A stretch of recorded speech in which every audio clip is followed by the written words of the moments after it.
na yeye atakaye na ayatwae maji ya uzima bure. Jina la Bwana libarikiwe.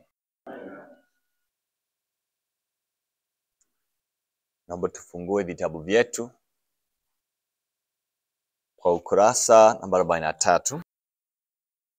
Kitabu cha pili katika mfululizo vitabu vinne ambavyo vinafanya kozi ya Nyayo za Kristo. Nyayo za Kristo, kitabu cha pili. Tunaenda kuanza sasa sehemu ya 4. Sehemu ya 4. Nataka nitambulishe kidogo tulipotoka na tunapoelekea katika kozi yote hii. Kitu cha somo cha sasa hivi ni Kristo anataka tujitenge na dunia. Lakini tutambue, ukiangalia katika kitabu namba 1, mwanzoni pale wa kitabu yaliomo yanatambulisha habari za sehemu ya kwanza na ya pili. Sehemu ya kwanza ni habari za kuwa mwanafunzi, habari za maisha yako na utakasa wako wewe binafsi. Amen. Habari za moyoni, si ukivitendo kwanza. Nende kwa msingi, nataka tutambue msingi. Amen. Tumeenda katika vitu vingi vya vitendo, anasa kwa mfano jana, ambavyo havisaidii. Lakini tumeanza na msingi kabisa. Kwanza tunapaswa kuanza na kuwa na mwanafunzi na Yesu. Tunapaswa kuwa wanafunzi wake Yesu. Kukana tamaa za mwili, nidhamu yako binafsi. Na tunaendeleza mambo ya kiroho zaidi, mazoezi ambayo yanatujenga sisi kiroho, msingi. Amen. Tukianza na vitu vya nje tutapotea. Tutakuwa kama Mafarisayo, tutakuwa wanafiki. Amen. Naweza nikaonekana vizuri sana nje, naweza nikakana tu anasa nini, lakini ndani nimeharibika. Ndani mimi ni mchafu. Ndani mimi ni mzinzi. Ndani mimi ni mchawi. Naficha. Lakini tunaanza kwanza na mambo ya ndani.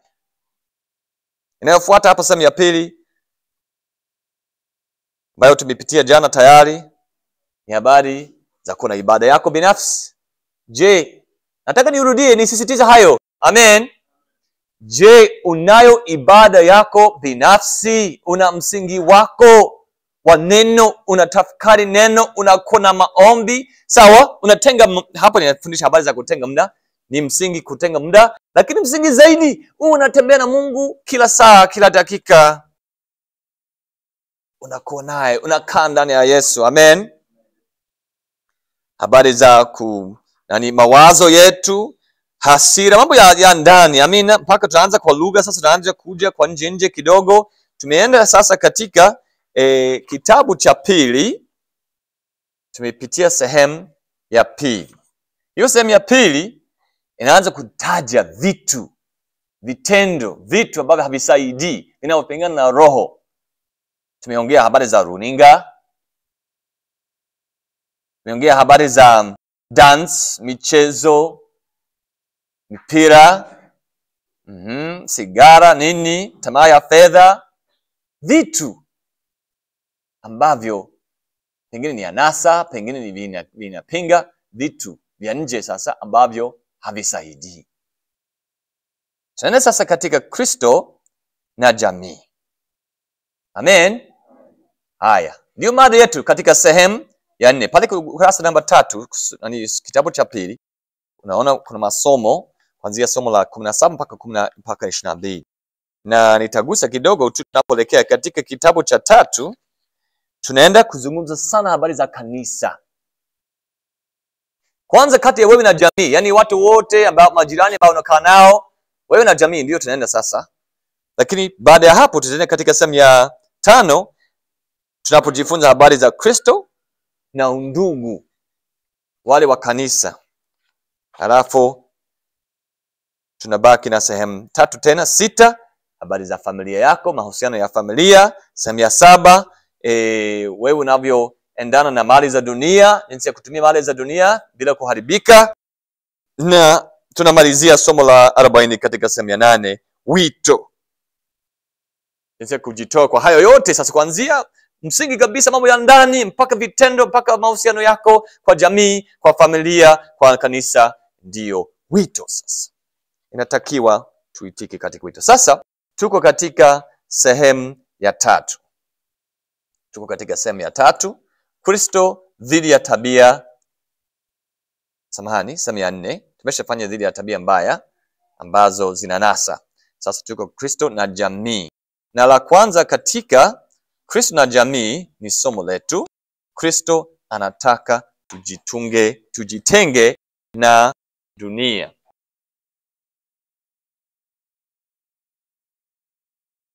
Tunapaswa kujitenga na dunia. Tuamue mapema.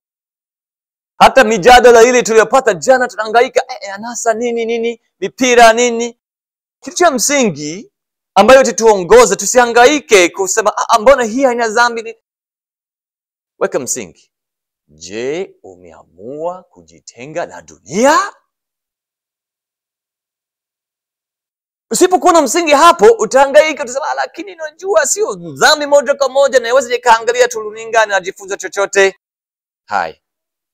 Je, narudia tena, umejitenga na dunia na unataka uzidi kujitenga na dunia? Unataka uzidi kuwa mbali na dunia? Unataka uzidi kutakasika? Unataka uzidi kumsogea Mungu? Unataka uzidi kuwa mtakatifu? Uzidi kuwa mtu wa pekee, mtu aliyeitwa, mtu aliyetoka ufalme mmoja ameingia ufalme mwingine?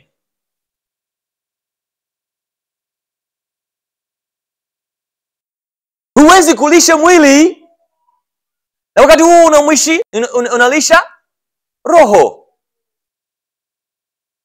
Yaani tamaa zile za mwili zinazopingana na roho. Huwezi kuweka machoni, huwezi kuweka katika masikio yako. Unaingiza yale ambayo unaona katika vitu. Ni kweli tunaishi dunia hii, tunatembea katika mitaa yetu, tunaona vitu vya ajabu, tunaona vitu visivyofaa. Si ndio?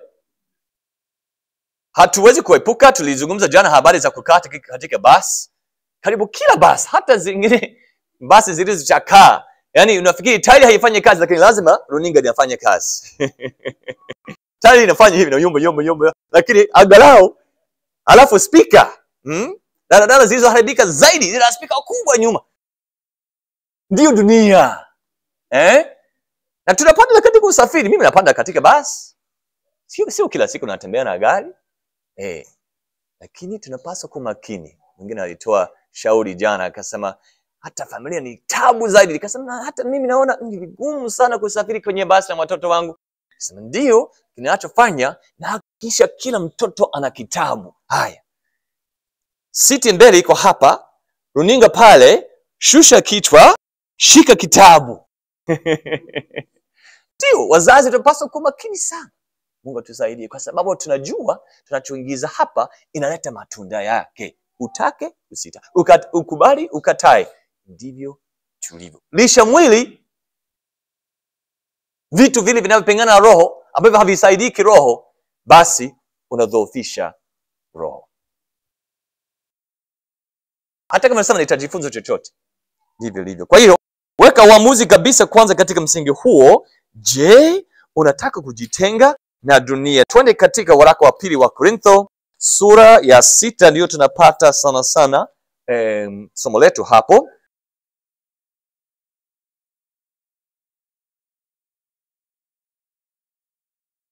Na ndio mstari wetu wa kukariri. Hapo katika mstari wa 17 na 18. Tusimame. Jua pengine tunaamka tukisimama, tunakuwa makini katika masomo. Tuko ukurasa 45 katika boksi hapo, mstari wa kukumbuka. Ndio mstari wetu uko umetoka katika waraka wa pili wa Korintho sura ya 6 mstari wa 17 na 18. Tusome kwa sauti pamoja. 1, 2, 3. Kwa hiyo tokeni kati yao, mkatengwe nao, asema Bwana. Msiguse kitu kilicho kichafu, nami nitawakaribisha. Nitakuwa baba kwenu, nanyi mtakuwa kwangu wanangu wa kiume na wa kike, asema Bwana Mwenyezi. Jina la Bwana libarikiwe. Ibilisi ni mpinzani. Anatupinga, anapenda kutuchanganya, anapenda kutudanganya, anapenda kuleta mchanganyiko. Na mara nyingi anawashawishi watu kwamba unaweza angalau kidogo na onja vitu vya dunia. Unaingiza mchanganyiko. Unaweza kufurahia anasa ambazo hazisaidii. Yaani hazina sababu, hazijengi, sio vyombo vya kutumika kwa ajili ya kazi ya Mungu. Nini? Ni anasa. Na ndio sababu zake, ndio msingi wake. Hata nasema kidogo, sio dhambi moja kwa moja. Inawezekana ni kweli, lakini weka kanuni, utambue wapi anasa zinaanza kupigana na roho. Wapi hazisaidii. Hatuwezi kutaja kila kitu hapa. Hatuwezi kuweka masharti kwamba utatumia kochi gani au kiti gani kama tulivyozungumza jana pale, sawa? Au usafiri gani au nini. Lakini baadhi ya vitu vinaeleweka kabisa kwamba havisaidii. Yaani A mpaka Z havisaidii. Amen.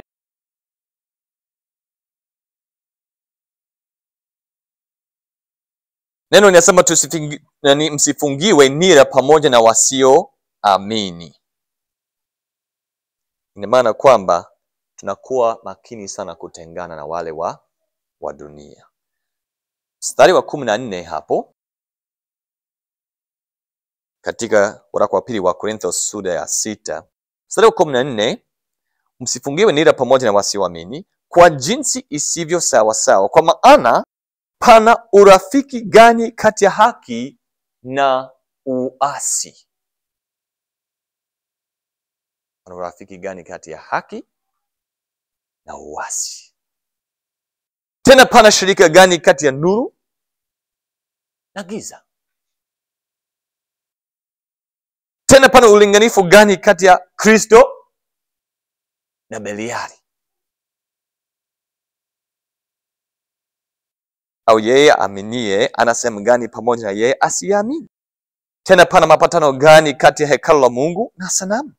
Kwa maana sisi tu hekalu la Mungu aliye hai, kama Mungu alivyosema ya kwamba nitakaa ndani yao na kati yao nitatembea, nami nitakuwa Mungu wao, nao watakuwa watu wangu. Kwa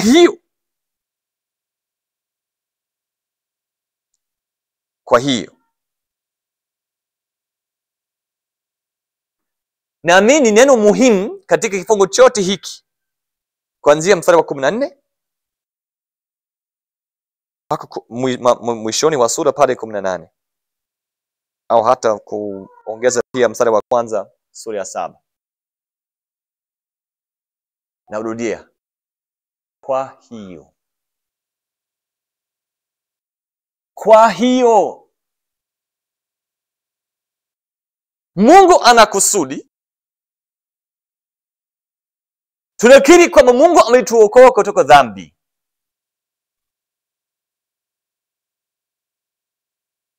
Na dhambi iko gizani. Dhambi iko ufalme wa pili. Ni upande wa pili. Ni nchi nyingine geni. Amen. Tumetoka pale. Pale Mbeya napenda kusema tuko karibu na mpaka hapa Malawi na Tunduma na Zambia. Sasa Tabora kidogo tuko mbali na mipaka. Tuko katikati ya nchi yetu ya Tanzania. Wangapi hapa wamewahi kwenda Zambia? Tuone. Tunaye mtu mmoja, Mwingereza yule amewahi kwenda Zambia. Lakini sote wengine hapa hatujawahi kwenda Zambia. Kwangu Zambia ni nchi geni. Sijawahi kufika. Sijui ikoje huko. Nasikia tu. Katika jina la Yesu iwe hivyo kati ya wewe na dhambi. Amen. Yaani enzi huko. Usifikiri tu ni kwetu sisi wapendwa wa Mungu, wana wa Mungu, sio tu shida ya vitendo. Yaani ni enzi, ni nchi, ni utawala, ni kitu jumla, ni kitu kigeni kwetu. Amen. Kwa hiyo tunajitenga na dunia. Ni falme mbili tofauti.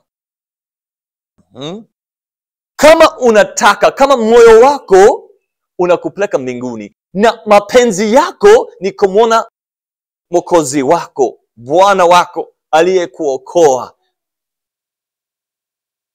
kama ndio umehamasika, unapenda huko, utawaza sana enzi zake mfalme na haki zake na kweli zake, utakatifu wake, na utapenda.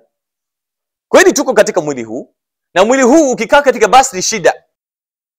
Ukitembea katika mitaa yetu ni shida. Ukisoma hata magazeti utaona mambo ya ajabu.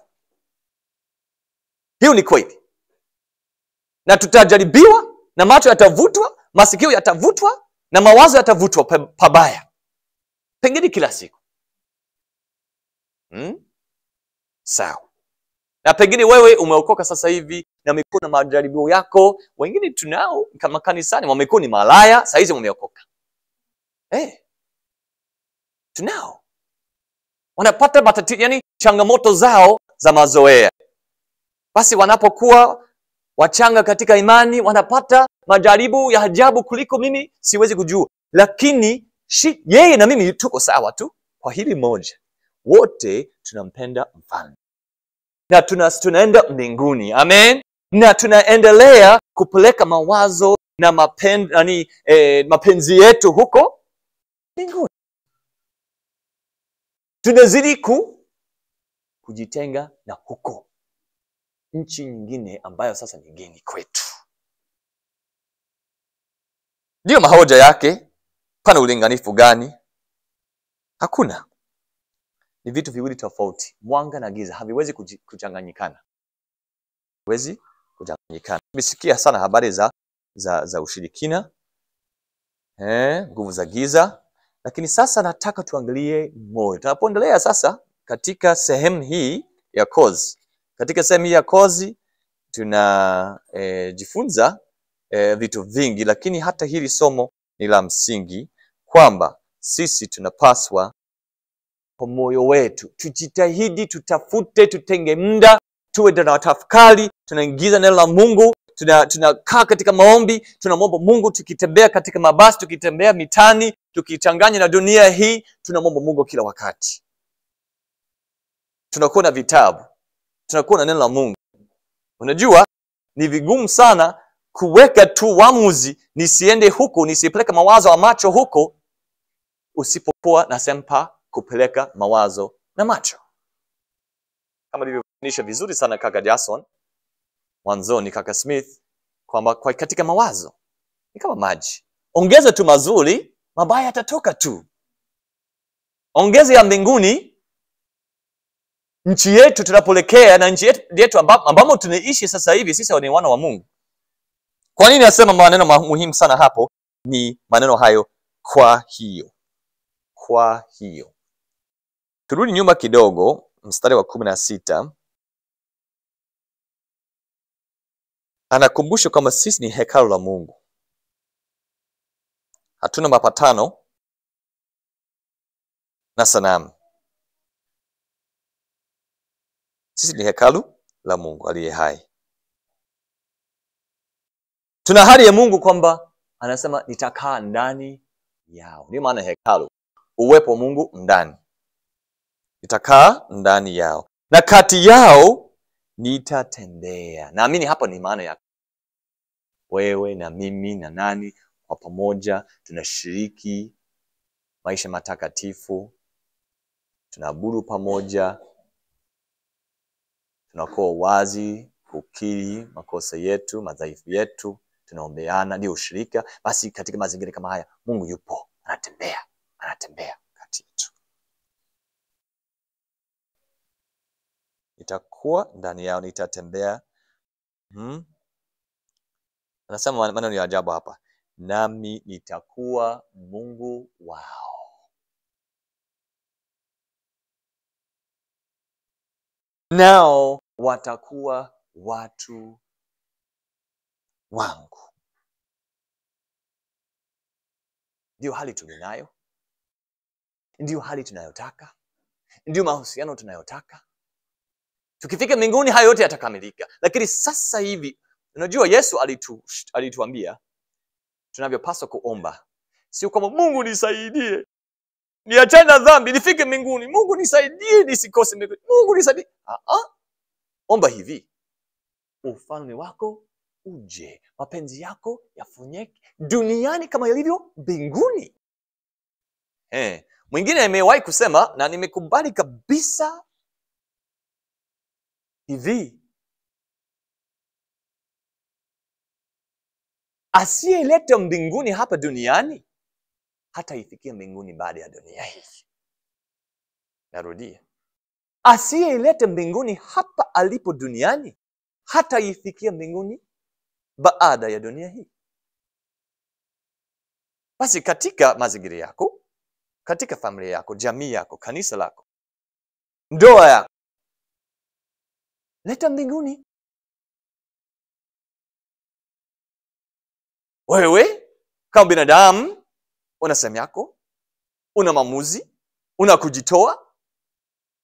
Lakini Mungu kwa sehemu yake sasa, ukishafanya uamuzi huu na kujitoa namna hiyo, ataleta nguvu zake. Amen. Fikiria hema ya kukutania pale katika Agano la Kale.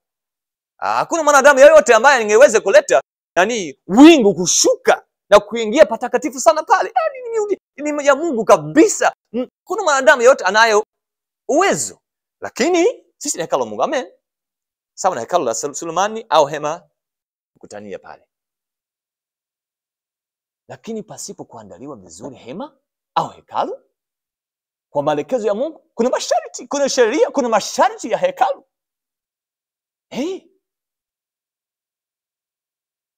Unafikiri Mungu angeshuka katika nyumba yote ile? Angeleta wingu kutoka mbinguni? Hapana. Haya. Leta, ni Mungu analeta, lakini wewe una sehemu yako.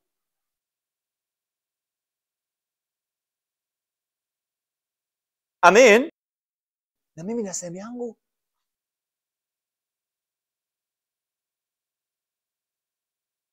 Zidi kunyenyekea, zidi kutakasika, zidi kumwomba Mungu, zidi kutafuta neno lake, zidi kuingiza machoni, masikioni, katika ushirika, marafiki ambapo unashiriki nao, unatumia muda nao.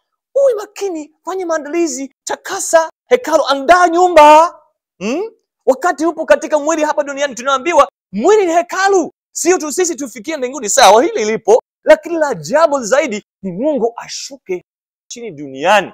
Mwili wako ni hekalu. Lakini usipojitenga na dunia, utakuwa nyumba iliyochakaa, utakuwa nyumba iliyochafuka. Unafikiri Mungu angemkubali Musa kama angeweka tu, wanapopiga kambi, wanaweka tu ovyo ovyo hekalu hema pale? Wingu lisingeshuka kabisa. Lakini walipotii, walipofuata masharti, walipofuata kanuni zile, walipotakasa, kila kitu kimekamilika. Ni nguvu za Mungu. Hakuna Musa kujivunia pale, au Haruni au makuhani kusema ni sisi tu tunaleta, tuna nguvu za kutamka tu Mungu ashuke hapa. Hapana. Lakini walijua masharti yao, walijua sehemu yao. Na ndivyo ilivyo kwetu, wewe na mimi mpaka leo. Ule ulikuwa ni mfano. Saizi huwezi kutafuta hekalu ya Sulemani au hema. Saizi Mungu anatutegemea sisi. Na tutaenda kujifunza zaidi, inakamilika zaidi makao ya Mungu hapa chini duniani kwa jumuiya, ushirika wa kanisa. Jina la Bwana libarikiwe. Nasema jina la Bwana libarikiwe. Ndiyo maana ya somo letu. Nataka tuamue mambo mengine ya viwango gani, vitu vingi vya dunia vina faida zake, vina hasara zake. Tunatakiwa kuwa na hekima sana, lakini kabla kabisa ya kuweka kanuni sana huku, uamue. Amen. Uamue kujitenga na dunia. Tutaenda kuzungumza habari za mavazi, tutaenda kuzungumza vitu vingi vya nje, lakini angalau haya yote yatakukera tu. Yani utapiga chenga, utakuwa na matatizo sana akilini usipoamua kwanza na kutambua jinsi ilivyo tofauti mkubwa kati ya ufalme wa Mungu, ufalme wa dunia.